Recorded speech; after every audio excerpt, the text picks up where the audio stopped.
O Trilhas da Democracia de hoje debate a atuação do Ministério Público durante a pandemia da Covid-19.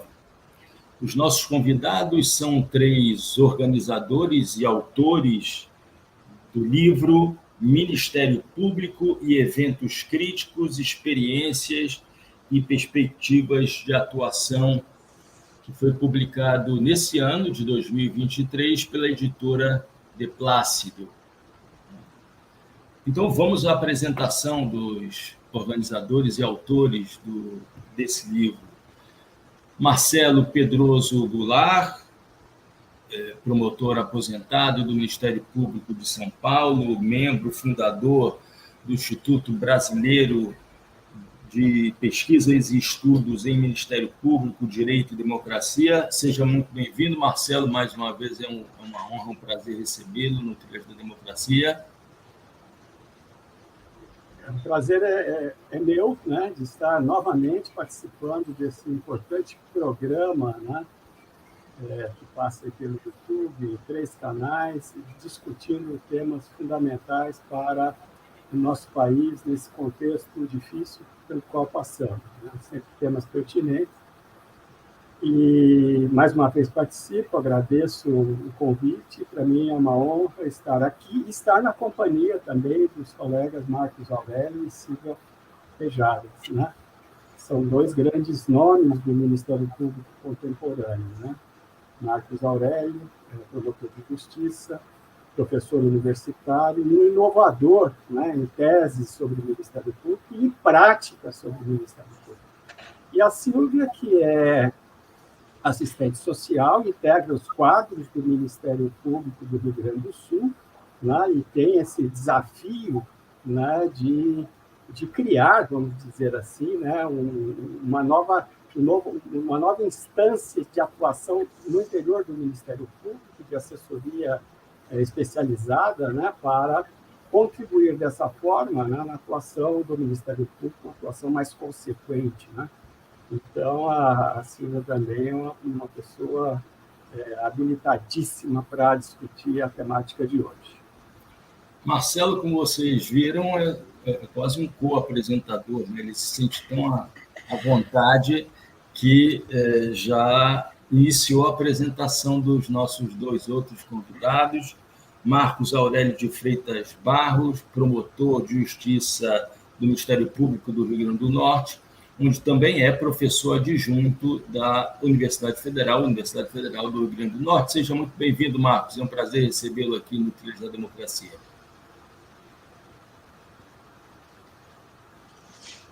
Prazer é todo meu, Marcos. Uma honra muito grande participar desse programa que tenta consolidar um ambiente democrático, discutir as questões atinentes à democracia e, mais ainda, dividir esse programa com 2 grandes referências, 2 pessoas que eu admiro tanto, que foram organizadores e grandes responsáveis por essa obra que tem uma dimensão muito importante para o Ministério Público e para o sistema de justiça.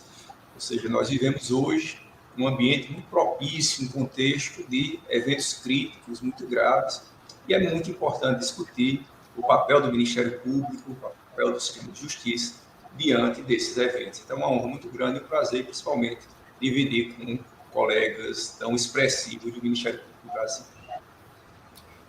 E a nossa terceira convidada, Silvia Pejadas, assistente social do Ministério Público do Rio Grande do Sul e doutora em Serviço Social pela PUC do Rio Grande do Sul. Silvia, seja muito bem-vinda ao Trilhas da Democracia. É um prazer dialogar sempre com as assistentes sociais, sendo eu professor de um departamento de serviço social. Seja muito bem-vindo, Silvia. Obrigada, Marco. Prazer enorme estar com vocês. Esse convite desse programa necessário, importante no Brasil, nos tempos atuais. Um prazer enorme estar com o professor Marcelo Goulart, professor Marcos Aurélio, que são 2 figuras, 2 expoentes no Ministério Público brasileiro e de um Ministério Público que busca trilhar no campo da democracia e busca se entender como uma instituição que pode e que tem um papel importante, muito relevante, de fato, para nós firmarmos o Estado democrático do Brasil. Uma assistente social, é um prazer poder estar trazendo aqui a contribuição da nossa categoria profissional para esse debate tão necessário ao Ministério Público e à sociedade brasileira. Muito bem, então eu mostro mais uma vez a capa do livro, Ministério Público e Eventos Críticos, Experiências e Perspectivas de Atuação, que foi organizado por Marcelo Pedroso Goulart, Silvia da Silva Tejadas, pela Bárbara Caroline Lana e Oliveira e Cíntia Aparecida da Silva. E, Marcelo, eu faria a você a primeira pergunta, na verdade, eu pediria a você que historiasse um pouco, né, o processo de construção desse livro, que coincide com a criação do Instituto Brasileiro de Pesquisas e Estudos em Ministério Público, Direito e Democracia. E, se fosse possível também, né, falar um pouco dessa parceria estabelecida com a editora De Plácido, né, que vem publicando livros sobre o Ministério Público, né, a partir do Ministério Público. Marcelo, os microfones estão abertos a você. Essa é a primeira obra, né, produzida pelo Instituto Brasileiro de Pesquisas e Estudos em Ministério Público, Direito e Democracia. É um instituto recentíssimo, né? Mas ele foi gestado durante a realização dos encontros Ministério Público, Pensamento Crítico e Práticas Transformadoras. Nós realizamos aí, em alguns anos seguidos, esses encontros promovidos pelas escolas do Ministério Público brasileiro, né? Os 2 primeiros encontros foram realizados em São Paulo, na época eu era o diretor da Escola Superior do Ministério Público, e depois tivemos outros encontros em outros estados, tivemos em Minas Gerais, tivemos em Pernambuco, tivemos no Maranhão, tivemos no Paraná, né? Então foram esses eventos nesses eventos nós tínhamos por objetivo congregar aqueles integrantes do Ministério Público que têm uma visão progressista do Ministério Público, né, de acordo com o projeto de democracia da Constituição da República e de acordo com o Ministério Público também, que está projetado na Constituição. Então, o objetivo do Instituto foi esse, e essa obra vem também nessa linha, né, de pensar criticamente a atuação do Ministério Público, né, e propor formas de atuação prática que levem a resultados positivos para a sociedade, conforme definido pela própria Constituição. O Ministério Público, uma instituição estatal, que é a voz da sociedade no sistema de justiça e que, portanto, deve atuar vinculado ao projeto democrático da Constituição no sentido de concretizar direitos fundamentais e, para isso, fiscalizar e induzir políticas públicas que garantam a concretização desses direitos. Então, esses são objetivos do Instituto, né? E essa obra é a primeira, né, de várias que virão, né, no sentido de promover essa perspectiva, né, de pensamento crítico sobre o Ministério Público e também propositivo no sentido de realçar práticas já existentes, inovadoras, mas também propor novas formas de atuação do Ministério Público.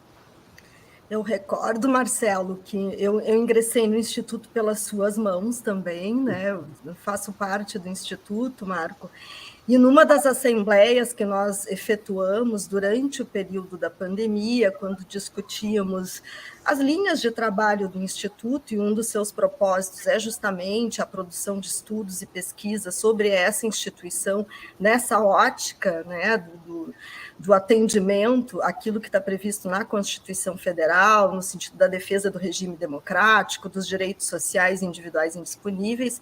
Nós discutimos, então, o advento da pandemia e todo o contexto socioeconômico político que o Brasil vivia nesse período, porque além do contexto pandêmico se caracterizar como um evento de crise mundial na magnitude que foi, ele teve no Brasil expressões muito peculiares, né? Nós fomos, comparativamente aos demais países, um dos países mais afetados por conta exatamente da condução em termos de Estado brasileiro que tínhamos nesse período a partir do governo Bolsonaro. E aí discutíamos esse contexto e vimos, então, da importância de registrar algumas experiências do Ministério Público nesse contexto de crise, ou seja, como é que essa instituição se movimenta quando confrontada pelas circunstâncias sociais, né, pela sociedade nas suas demandas, como é que ela se movimenta, como é que ela se comporta, que dilemas ela enfrenta e que perspectivas nós podemos pensar para essa atuação nesse período. Então, foi aí que nasceu a ideia da obra. Nós levamos algum tempo produzindo, e como leste ali a apresentação dos organizadores, ela é uma obra de muitas mãos, tanto na organização quanto na escrita dos textos. Nós temos uma primeira parte que se dedica a discutir a atuação institucional no contexto da crise da Covid-19, mas também do caso Samarco. Nós temos 7 capítulos nessa parte. Uma segunda parte que traz a assessoria técnica no âmbito do Ministério Público no enfrentamento à Covid-19, e aí eu abro um parêntese. Nós temos um conjunto de assessores técnicos, principalmente da área do serviço social e da psicologia, que ingressaram nos quadros do Ministério Público no período pós-Constituição de 88, então aqui são trazidas algumas das experiências deste grupo, e ainda uma terceira parte que discute temas da conjuntura contemporânea, que estão correlacionados aí com esses grandes desafios. Então, acho que é importante situar isso, que foi justamente uma construção dentro do debate desse momento tão difícil da sociedade brasileira. Marcos, eu me lembro que Marcelo sempre teve uma preocupação muito grande de dialogar com o mundo acadêmico, com as universidades. Você, como integrante do Ministério Público do Rio Grande do Norte, professor da Universidade Federal, como é que você percebe essa relação necessária entre um instituto como esse, né, voltado para pesquisas e estudos em Ministério Público, Direito e Democracia, e o papel da universidade pública, das universidades públicas federais?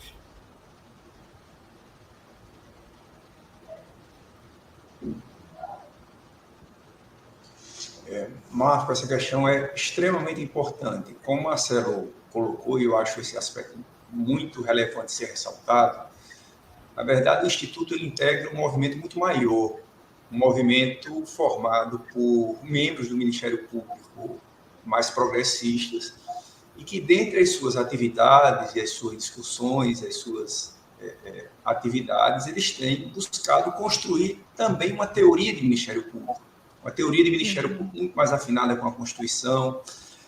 E a partir daí, então, eu considero o Instituto, logicamente, um braço acadêmico desse grupo. Então, o Instituto ele vem justamente com essa finalidade de produções, de se aproximar dos produtores do conhecimento, das universidades, da pesquisa que vem sendo realizada, no sentido de, a partir dessa aproximação, reforçar, vamos dizer assim, e aprofundar essa teoria de Ministério Público. Dentre esses aspectos, o Instituto tem justamente essa missão de congregar professores, de se aproximar da universidade, dessas linhas mais progressistas, e tentar, a partir daí, construir uma teoria de Ministério Público que seja capaz de dar conta desses desafios da democracia, desses desafios impostos a um Ministério Público forjado a partir da Constituição de 1988. Então, essa relação ela é muito próxima, ela é muito presente, e é, inclusive, uma das responsabilidades do Instituto, se aproximar da pesquisa, se aproximar do conhecimento, e, a partir dele, construir dentro e fora do Ministério Público uma perspectiva de uma identidade institucional para o Ministério Público, ou seja, uma identidade institucional para o Ministério Público a partir das responsabilidades a ele impostas pela Constituição de 1988. Marcelo, antes de fazer uma pergunta à Sílvia sobre um dos 2 capítulos que ela participou como coautora, eu queria te perguntar as tuas expectativas lá atrás, né, no processo de mobilização, né, de organização inicial.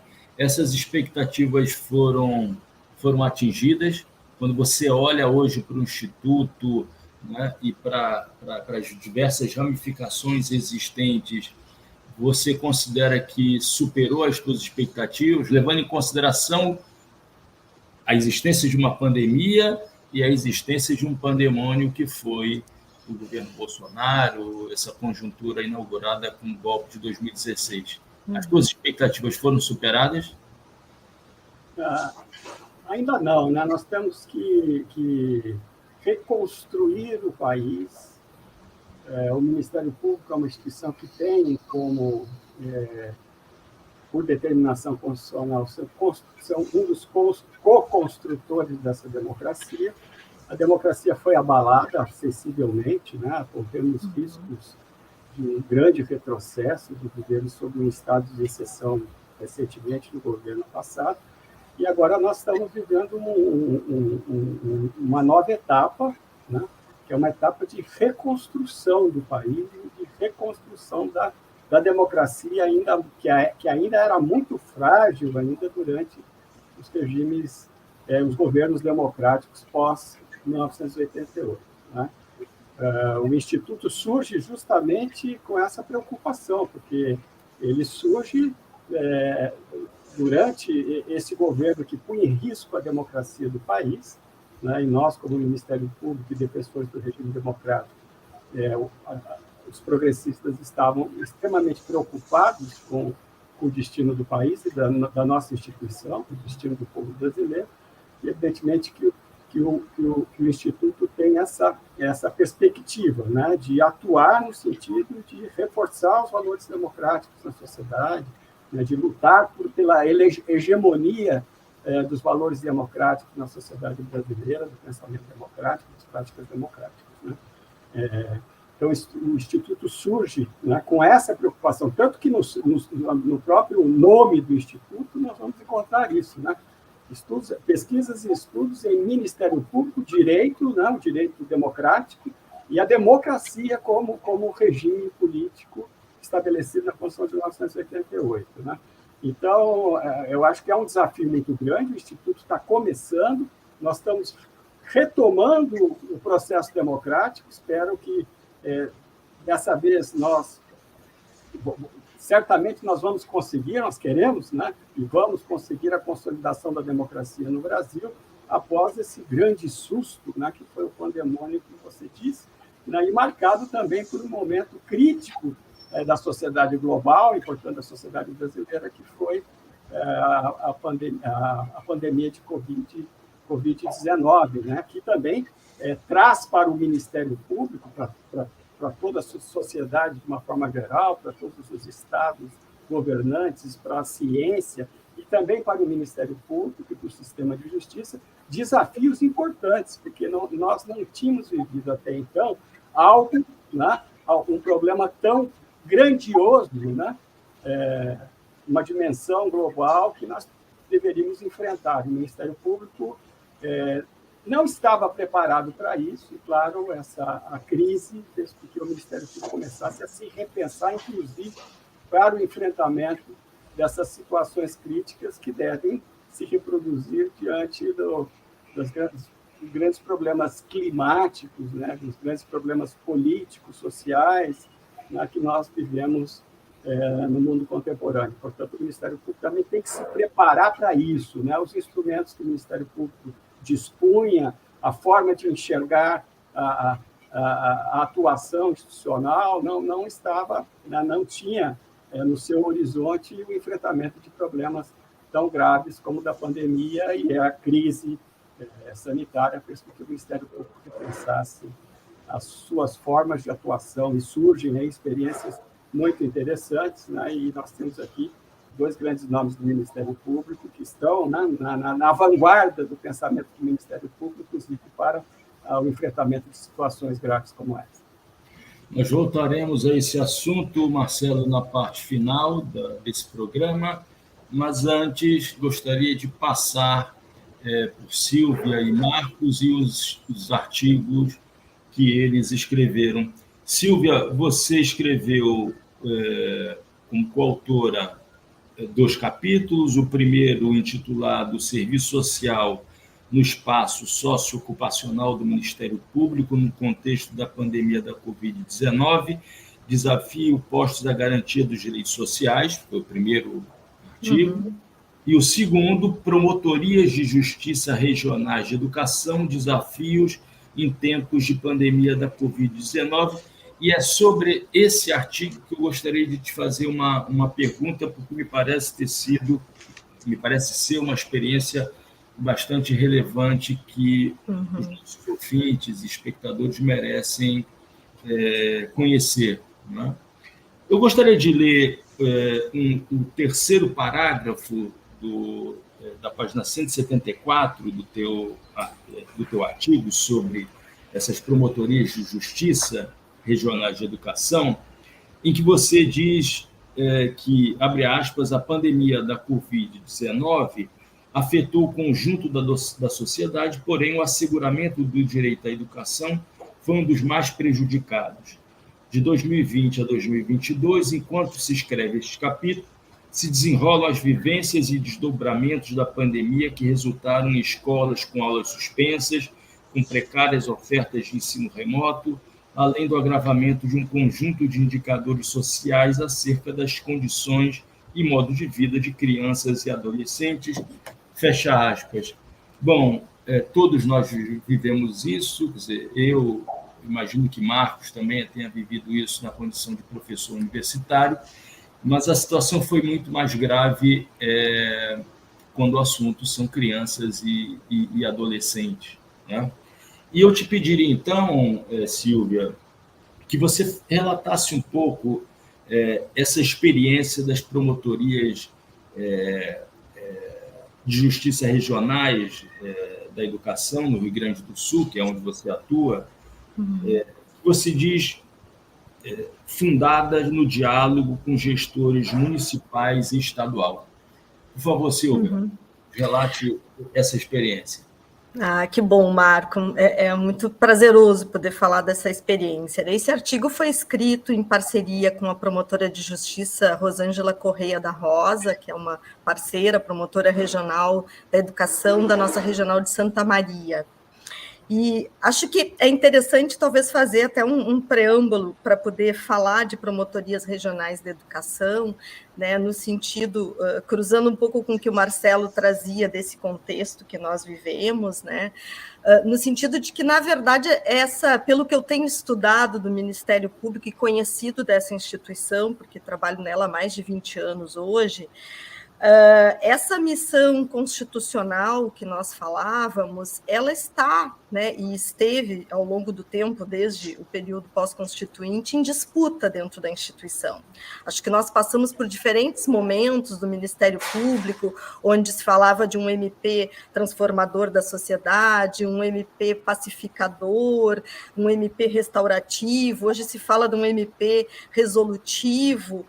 Mas, na verdade, essa direção social da instituição com relação à defesa dos direitos sociais, ela está em disputa na instituição. E nesse período pós-2016, onde houve o golpe, depois a assunção de Bolsonaro ao poder, essa instituição, por fazer parte dessa sociedade, ela também sofreu de forma muito consistente, talvez até uma inclinação com relação nessa disputa que há com relação a um modus operandi, digamos, mais reacionário, né?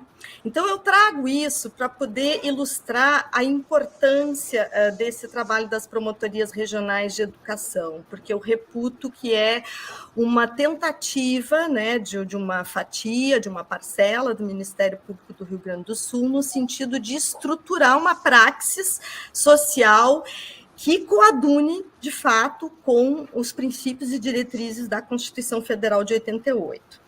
Então, essas promotorias, elas nascem em 2011 e nascem a partir de um grupo de trabalho que ia discutir a questão da infrequência dos alunos na escola, e um instrumento que o Ministério Público já dispunha, a ficha de comunicação do aluno infrequente, desde 1997.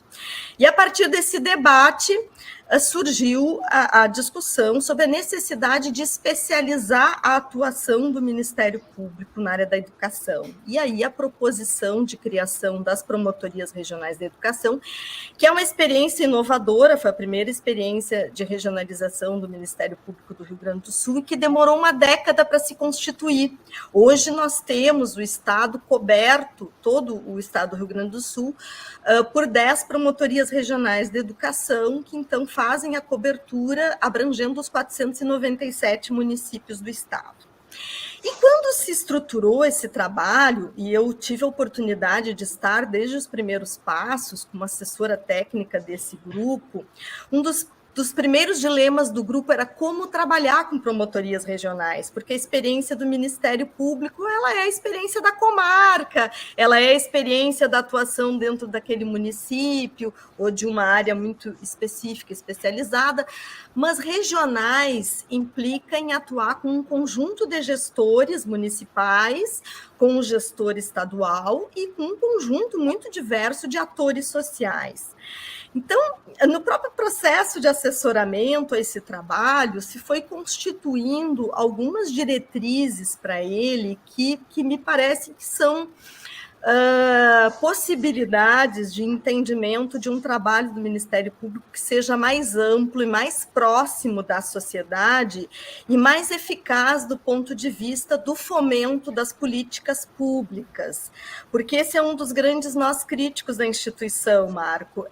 O Ministério Público é uma instituição que tem a defesa dos direitos sociais como sua missão, mas ele não é um executor da política pública, que é onde o direito social se materializa.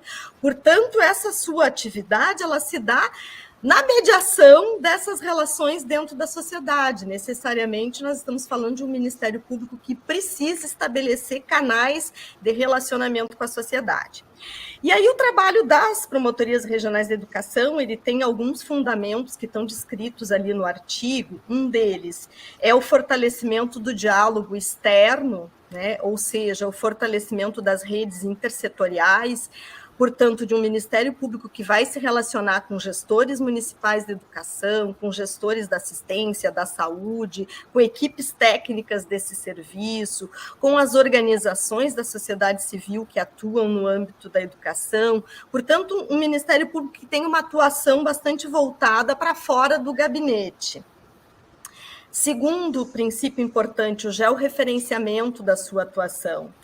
Então, quando se organizaram essas promotorias, elas foram organizadas com base na territorialização dos juizados regionais da infância e juventude no Rio Grande do Sul. E aí nós tínhamos regionais com 140 municípios, outra com 81, outra com 25, mas em região metropolitana, com um número de habitantes muito grande nesses municípios. E aí se passou a organizar uma estratégia de trabalho que atuava por subgrupos dentro das regionais, organizando seminários, encontros e debates com esses municípios e forças locais a partir do georreferenciamento, tanto das suas fronteiras geográficas quanto das suas fronteiras políticas, porque nós temos no Estado a organização dos dirigentes municipais da educação, que é uma organização política dos municípios, e que se passou a usar essa referência para a organização de subgrupos de discussão dentro das regionais. E aí um dos pontos fortes do trabalho foi atuar com planejamento, monitoramento e avaliação. Então, se passou a chamar todos esses segmentos envolvidos com a temática da educação para discutir os principais problemas da educação naquelas regiões, naqueles subgrupos, e, com isso, planejar ali ações conjuntas que foram sendo monitoradas ao longo do tempo em encontros subsequentes.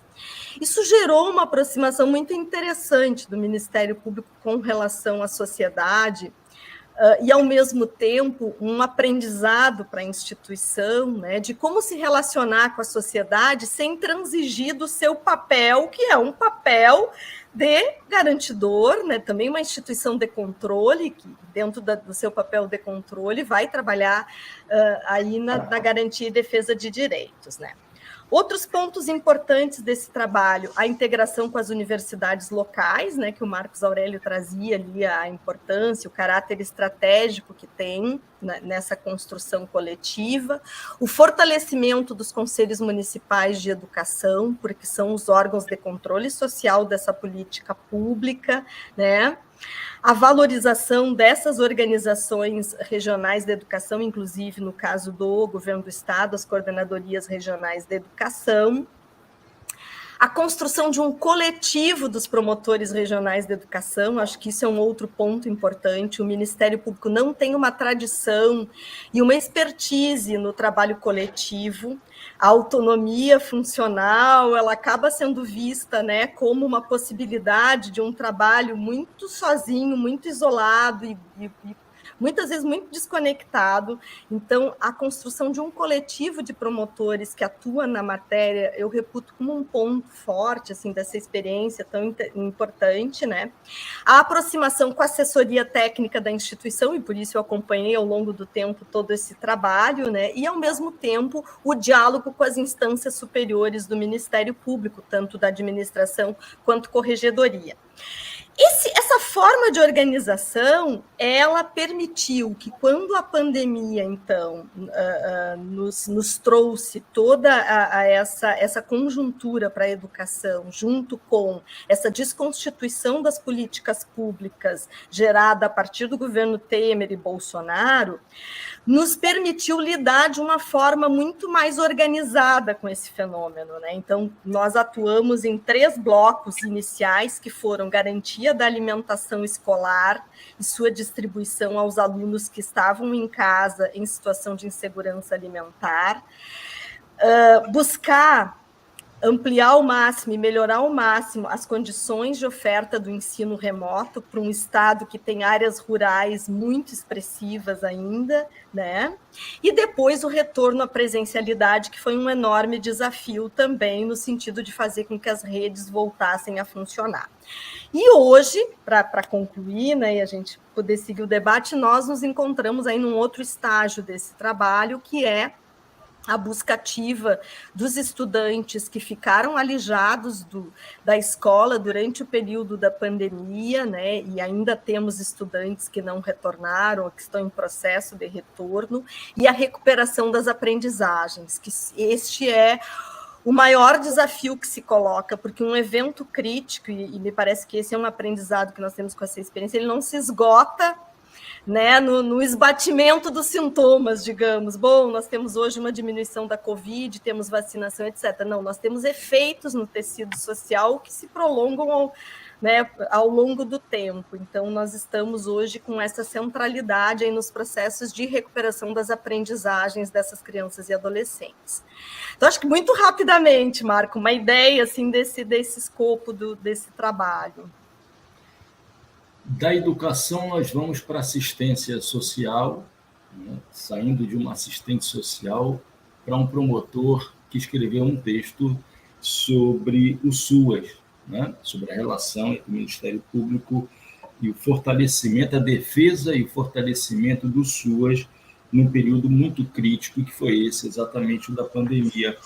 Marcos Aurélio, você escreveu o capítulo 4 do livro intitulado Ministério Público, Sistema Único de Assistência Social e a Pandemia da Covid-19, do diagnóstico à reestruturação extrajudicial, é importante isso, porque vai ser uma palavra-chave do artigo, a reestruturação extrajudicial da política de assistência social.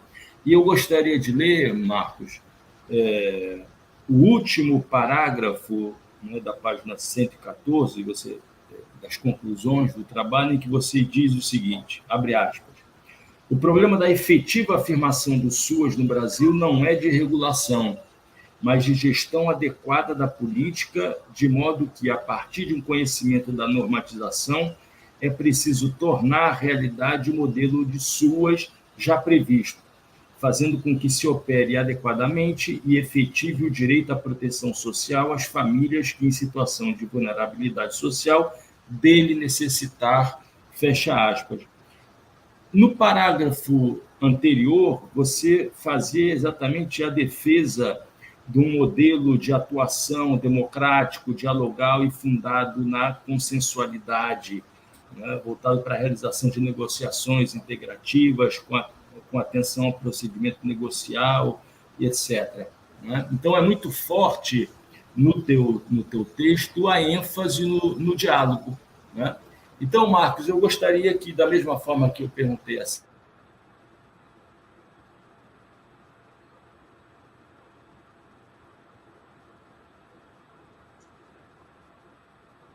Oi, Marcos, consegue me escutar? Bem, que travou um pouco aqui para mim. Travou também. Travou geral. Eu vou então responder. Eu acho que é importante para explicar esse capítulo, dar um passo atrás. Ou seja, é importante a gente compreender, inicialmente, que nós vivemos hoje num mundo pós-digital, num mundo tecnológico, globalizado, e que, naturalmente, ele tem gerado problemas muito complexos. Então, os eventos críticos, de um modo geral, são eventos que, naturalmente, eles estão na base, devem ser preocupação do direito do século XXI. Nós estamos lidando com grandes crises relacionadas à democracia, nós estamos lidando com graves crises relacionadas, por exemplo, à violência, hoje à paz nas escolas. Nós estamos lidando com... Eu estou escrevendo um livro agora, concluindo um livro sobre a DPF 708, que trata da litigância climática, da grande desestruturação que houve no governo Bolsonaro em relação às políticas de meio ambiente, de mudança climática. Isso faz com que seja necessário pensar em novas formas de lidar com essas crises, de lidar com esses eventos, de uma forma muito mais dialogal, com a participação democrática, através de soluções consensuais. Esse capítulo em específico, ele foca num aspecto, que é a política de assistência social, o Sistema Único de Assistência Social. Então, ele tem ele parte, primeiro, de uma ideia de que, historicamente, a assistência social tem sido muito invisibilizada pelo sistema de justiça. Eu costumo dizer, Silvia, que os colegas do serviço social conhecem muito mais sobre a política de assistência social do que nós do direito. Então, aqui no Ministério do Rio Grande do Norte, nós fizemos todo um trabalho de estruturação do SUAS, de estruturação da política de assistência social. E aí nos deparamos com uma pandemia. Então, é preciso pensar o que fazer em relação ao Sistema Único de Assistência Social, que, historicamente, ele, apesar de muito bem regulado, apesar dele muito bem normatizado, ele tem graves desvios de implementação no Brasil todo. Como pensar na proteção social aos mais vulneráveis, num contexto de pandemia e num contexto de pós-pandemia. E no artigo a gente chama atenção para esses aspectos, ou seja, a pandemia da Covid-19 foi a maior crise da atual geração, talvez a maior crise mundial depois da Segunda Guerra Mundial. Mas é uma crise multidimensional, é uma crise que envolve aspectos sanitários, de saúde pública, mas ela é também uma crise econômica, uma crise social, gerou uma crise fiscal, uma crise política, e, sem dúvida nenhuma, ela gerou, como consequência, um aumento muito grande da vulnerabilidade social. E mais do que isso, eu queria chamar a atenção também que a pandemia trouxe como efeito uma crise etária, ou seja, nós temos toda uma geração de crianças e adolescentes que perderam pai e mãe durante a pandemia. famílias que foram desestruturadas, crianças que não tiveram direito ao luto, que precisam naturalmente conviver com essas questões psicológicas, da falta de afeto, que precisaram sair das suas escolas, sair muitas vezes dos seus municípios, passar a ter outras relações afetivas, serem criadas por outras pessoas. E tudo isso tem repercutido e sem dúvida nenhuma, isso acaba resultando num grande problema que pode atingir a toda uma geração, em efeitos dessa pandemia que pode atingir toda uma geração. E nós já estamos percebendo esses efeitos, por exemplo, quando tratamos das questões referentes ao afeto, que foram bastante, as famílias foram muito desestruturadas durante a pandemia. A gente teve um aumento muito grande de separações, de dissolução de relações familiares, aumento muito grande de exploração sexual, alienação parental, ou seja, eventos que aconteciam no seio da família, crianças e adolescentes que passaram 2 anos isolados, sem direito à convivência, muitas vezes vivendo muito mais próximos da tecnologia, pessoas em desenvolvimento que são atingidas pelos discursos de ódio a partir dos jogos, da tecnologia, o que tem gerado graves problemas psicossociais que acabaram se refletindo hoje nas escolas.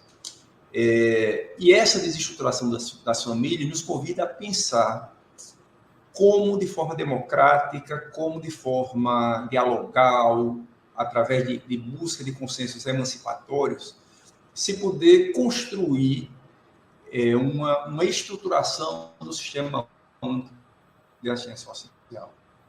Ou seja, o artigo ele é inicialmente até um grande alerta, fazer desse limão uma limonada, ou seja, utilizar essa crise como uma oportunidade para que a política de assistência social ela seja efetivamente acompanhada, fiscalizada pelo Ministério Público, já que existe um grande gap, uma grande distância entre a regulação e como essa política tem sido planejada e tem sido executada na prática. Então, a ideia desse artigo é justamente buscar o fortalecimento do SUAS, ou seja, pensar no Ministério Público a partir de uma instituição que vai dar visibilidade a essa política que ingressou no campo do direito, que é um sistema hoje público, não contributivo, é um sistema hoje que é responsabilidade pública desde a Constituição de 88, da LOAS, da Lei da Assistência Social de 2011, enfim. Nós estamos diante de um contexto em que é preciso fortalecer a proteção social de alta complexidade, de média complexidade, a proteção social no Brasil. Então, o artigo ele tem justamente essa dimensão, a dimensão de pensar através de um caminho, ou seja, inicialmente propondo um diagnóstico sociojurídico da política, a partir do trabalho conjunto de assistentes sociais, da equipe jurídica, no sentido de estabelecer em cada município ou em relação aos estados um diagnóstico sociojurídico e, a partir daí, fazer um mapeamento do conflito, um plano de reestruturação e se valer de soluções consensuais, onde eu tenho sugerido aí negociações, ou seja, negociações mais diretas, para que a política se afirme e a gente tenha um SUAS que seja capaz de lidar com as crises que já existiam antes da pandemia, ou seja, eu digo que a pandemia ela revelou as dificuldades das políticas públicas, mas também para lidar com um novo contexto posterior à pandemia, que é um contexto de aumento da vulnerabilidade social, é um contexto que pode comprometer toda uma geração de pessoas que sofrem os efeitos dessa pandemia. E o grande desafio é que a gente não pode esperar que nossos filhos ou os filhos dessa geração precisem se recuperar das suas próprias infâncias. Então, o Ministério Público tem um papel a exercer no sentido da fiscalização dessa política, do acompanhamento, da indução dessa política, no sentido de construir ou reduzir essa distância entre a sua regulação e como ela vem implementando na prática, o que gera uma atuação na proteção social, uma atuação que possa repercutir na estruturação dessas famílias e aí a gente criar um Estado que seja capaz de fazer face a esses eventos críticos que aos quais nós já passamos e aos efeitos dele que já começam a se revelar de uma forma muito grave. Marcos, eu pensava aqui, enquanto você falava, que no outro artigo que escrevi junto com as colegas Cíntia Silva e a Fabiana Guiar de Oliveira, nós justamente discutimos a atuação do serviço social nesse período da pandemia, a partir de dados que colhemos no encontro nacional realizado pelos assistentes sociais do Ministério Público durante a pandemia, foi um encontro virtual organizado pelo Ministério Público do Paraná. Nós temos tido encontros, inclusive, da categoria profissional desde 2006 para discutir a nossa identidade dentro do Ministério Público. E, a partir desses dados, uma das políticas que nós identificamos como central na atuação do Ministério Público, na demanda que chegou aos assistentes sociais, foi justamente a política de assistência social. E o interessante é que se tornou, de certa forma, paradoxal a situação. Ouvir, tá falhando um pouquinho. Estava bom, mas nessa... Você me escuta, Marcelo? Eu escuto. O Marcos disse que voltará em breve. Em breve, tá. Eu não sei se a gente continua aqui, grava. Acho que está gravando, né? É. Bom, mas enfim, continuando, Marcos, então nós vimos assim uma situação paradoxal da política de assistência, porque ao mesmo tempo que ela foi uma das políticas mais atingidas com relação ao corte orçamentário e a sua própria precarização, com fechamento de CRAS, de CREAS, terceirização das equipes de trabalho, a ponto, né, de equipes... pela metade, ou menos da metade, atuando nos equipamentos, ela foi extremamente demandada pela população no período da pandemia e mesmo no pós-pandemia, por conta da fome. Então, uma das questões que nós vimos, porque, ao mesmo tempo, nós não tivemos uma política de segurança alimentar em funcionamento, né? A política de segurança alimentar é uma política mais incipiente ainda nos governos Lula e Dilma, que estava se estruturando e ela foi solapada no período pós-golpe, praticamente deixou de existir, né? Então, a assistência passou a ser demandada para a fome. Então, nós vimos, de certa forma, um retrocesso na política quando ela voltou a distribuir cestas básicas por conta da necessidade da população de acessar os alimentos, quando ela já tinha atingido um patamar, digamos que civilizatório mais desenvolvido, que eram os programas de transferência de renda mesmo, né? Então, acho que olhar para a política de assistência social nesse período da pandemia e hoje no pós-pandemia é extremamente importante, porque é uma das políticas mais vulneráveis hoje. E tomara que consigamos, né, com esse novo tempo, né, em termos de governo federal, retomar os patamares de desenvolvimento que a política de assistência social já teve, porque ela perdeu isso nesse último período, né, enormemente, por conta da questão do desfinanciamento, sobretudo, dessa política. Então, muito importante, né, essa visibilidade que você traz no artigo sobre esse tema, sobre essa política, a sua importância, a importância do Ministério Público se preparar para conhecer e intervir mesmo nessa política pública. Bom, eu tive um problema de conexão, o diálogo continuou, Marcos Aurélio respondeu a pergunta sobre por que o problema é de gestão política, né? Uma gestão adequada da política. E eu farei, então, uma última pergunta a vocês três, começando com o Marcelo. Nós entramos numa era de eventos críticos, né? Os eventos críticos não serão apenas episódicos, né? Mas parece que os eventos críticos farão parte permanente desse momento histórico que nós vivemos a partir do início do século XXI. No campo ambiental, os grandes desastres, no campo político, a ascensão do neofascismo, da extrema-direita mundial, no campo sanitário, pandemias, e no plano social, fome e desemprego. Marcelo, o Ministério Público, esse Ministério Público da Constituição de 1988, ele está preparado para essa nova era?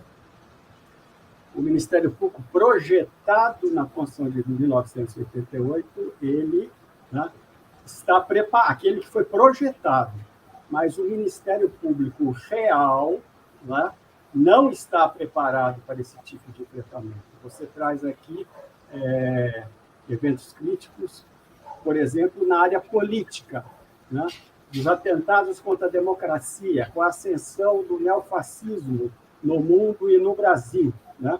Cabe ao Ministério Público e a atribuição constitucional a defesa do regime democrático. E, portanto, o Ministério Público tem que ter uma atuação, né, nesse sentido, da defesa da democracia política. E nós, inclusive, já fizemos um programa aqui tratando desse assunto. E o Ministério Público, até hoje, desde 88 até agora, não desenvolveu formas de atuação para a defesa do regime democrático, da democracia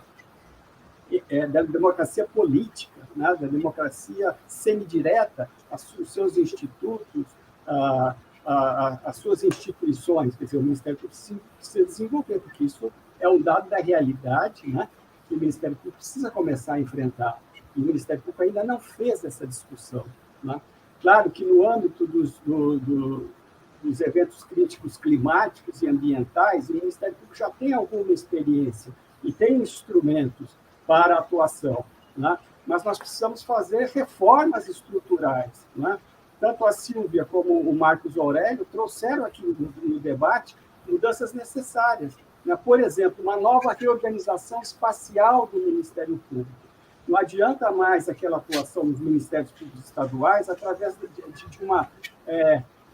através das comarcas, né? Uma escala única de atuação. Nós não vamos resolver problemas ambientais, problemas políticos de grande monta, nós não vamos resolver problemas sociais, como o que você põe, da desigualdade, da fome, do desemprego, né, atuando no âmbito da comarca, porque isso é muito limitado. Portanto, nós precisamos ampliar a base espacial de atuação do Ministério Público, através de promotorias regionais, promotorias de base estadual, né, para enfrentar, por exemplo, eventos críticos como os conflitos fundiários.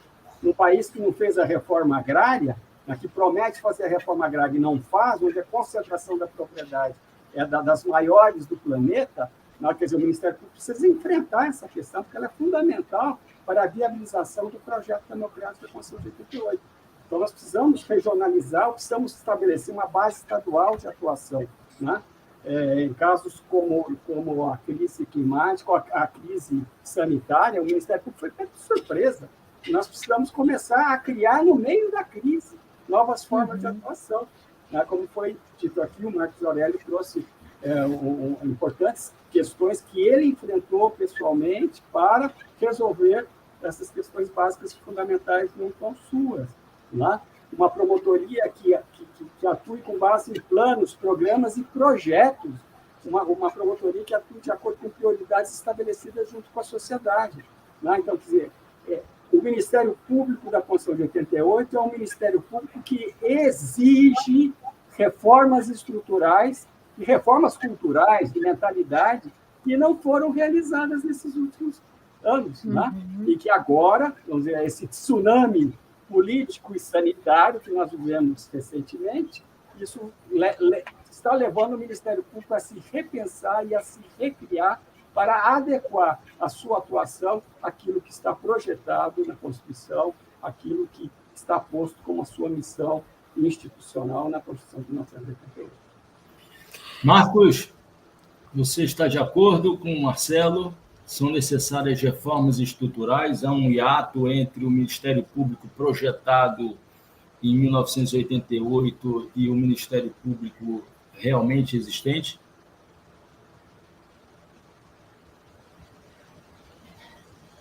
Marcos, estou plenamente de acordo. Eu acho que esse, inclusive, é um dos grandes desafios do Instituto, é justamente buscar apresentar essa visão crítica de Ministério Público. Ou seja, o que é o Ministério Público e quais são suas responsabilidades no mundo atual, num contexto onde esses eventos críticos eles são cada vez mais constantes. Então, diante de um momento histórico em que nós vivenciamos crise democrática aguda, ou riscos até bem recentemente, em que nós vivenciamos crises climáticas, crises na própria proteção às famílias, crises relacionadas ao aumento da vulnerabilidade, ao aumento da fome. Ou seja, qual o papel do Ministério Público? O que o Ministério Público ele deve fazer? O que pode contribuir para essa mudança de mentalidade? E que estruturas podem ser modificadas dentro do Ministério Público para ele dar conta desses desafios, para ele se afirmar como promotor de acesso à justiça, como promotor de acesso aos direitos fundamentais, como promotor responsável por garantir o projeto que a Constituição estabeleceu, o projeto democrático que a Constituição estabeleceu. Então, é muito importante produções desse tipo, o Ministério Público Eventos Críticos, queria louvar novamente e deixar aqui meus sinceros agradecimentos ao Marcelo, à Silvia, aos demais organizadores, porque ele toca num ponto central, talvez do maior desafio para se pensar na teoria do Ministério Público, que é justamente pensar o Ministério Público do século XXI. O Ministério Público que foi forjado a partir das bases da Constituição de 88, mas que ainda não despertou de uma forma mais, em relação a muitos de seus membros, para a necessidade de promover as reformas internas, ou seja, as reformas de mentalidade, as reformas culturais, as reformas estruturais, que são necessárias para que ele dê um salto, que é um salto imposto pela Constituição, mas que ainda tem sido alvo de alguma resistência. Então, eu vejo, eu tenho uma expectativa de que essas produções elas servem justamente para chamar a atenção acerca da necessidade dessa mudança de paradigma, de haver efetivamente o salto para esse modelo de Ministério Público forjado pela Constituição de 1988. Silvia, para finalizar esse nosso diálogo, o corpo técnico do Ministério Público, constituído por assistentes sociais, psicólogas, se encontra atualizado, preparado para essa tarefa de seguir e lutar por essas reformas estruturais desse Ministério Público que se atualize para enfrentar eventos críticos cada vez mais constantes? Uhum. Então, pergunta complexa, né? Eu diria que do ponto de vista do serviço social, que é a categoria profissional a qual eu pertenço, e pelos debates havidos ao longo aí dos anos, coletivamente, nós podemos dizer, e a nossa profissão, ela é uma profissão que atua com a questão social, com a desigualdade, com as formas de resistência, e que encontrou no Ministério Público uma identidade com relação a esse Ministério Público responsável pela garantia dos direitos sociais. Eu diria que aí nós temos um encontro hegemônico com relação a essa missão institucional, né? Agora, do ponto de vista da instituição, eu diria que a instituição ela carrega hoje para si as forças que estão em disputa na própria sociedade. Então, essa direção social do Ministério Público que defende a democracia e os direitos sociais, volto a dizer, do meu ponto de vista, ela está em disputa. E isso explica por que o Ministério Público vacilou para defender a democracia com relação aos ataques que sofreu nas ruas há poucos meses, por que o Ministério Público deixou de se posicionar em tantos momentos críticos da nossa história recente, né? Mas como algo que se movimenta e que justamente está em disputa, né, eu diria que somos sim parceiros, né, áreas do conhecimento diferentes, distintas, como o serviço social e a psicologia, podem trazer contribuições muito importantes para dentro do Ministério Público, que precisa, como dizia Marcelo e Marcos, rever a sua estrutura, inclusive seu modo de trabalhar, do ponto de vista da sua organização, por promotorias regionais, por base estadual, né, buscando outra forma de atuação, mas também precisa rever o método, né, o método de trabalho. Nesse sentido, a nossa área do conhecimento pode contribuir muito, né, na direção de fato, construir os meios de aproximação com a sociedade, com os movimentos sociais, com a gestão pública, com os profissionais dos serviços, para, de fato, conhecer as realidades de modo mais profundo e ter as condições, como dizia Marcos Aurélio ainda há pouco, de intervir no campo das políticas públicas, mas buscando um campo de alianças para isso, buscando para isso um campo de consensos sociais que, de fato, né, produzam efeitos nas políticas públicas, né? E, sobretudo, eu diria que uma outra contribuição importante é no sentido de fomentar dentro da própria instituição um trabalho coletivo, um trabalho que seja menos fragmentado do que ele é hoje. Ele é quase concorrente, muitas vezes, dentro do Ministério Público, entre uma promotoria e outra. Então, são questões importantes, que elas dizem respeito, né, ao caminho que se persegue dentro da instituição para, de fato, se aproximar de uma instituição que tenha um papel relevante na defesa da democracia, e aqui entendendo democracia não apenas do campo da democracia formal, mas a democracia também no campo do acesso da população aos bens e serviços e à riqueza socialmente produzida. Então, dizer que nós estamos juntos, viu, Marco, num campo que é muito complexo, e repleto aí de disputas mesmo, de diferentes projetos de sociedade. Muito bem. Eu encerro mais uma vez mostrando a capa desse livro intitulado Ministério Público e Eventos Críticos, Experiências e Perspectivas de Atuação, publicado pela editora De Plácido, organizado por Marcelo Pedroso Goulart, Bárbara Carolina Ilana e Oliveira, Cíntia Aparecida da Silva e Silvia da Silva Tejadas. Ei-lo aqui.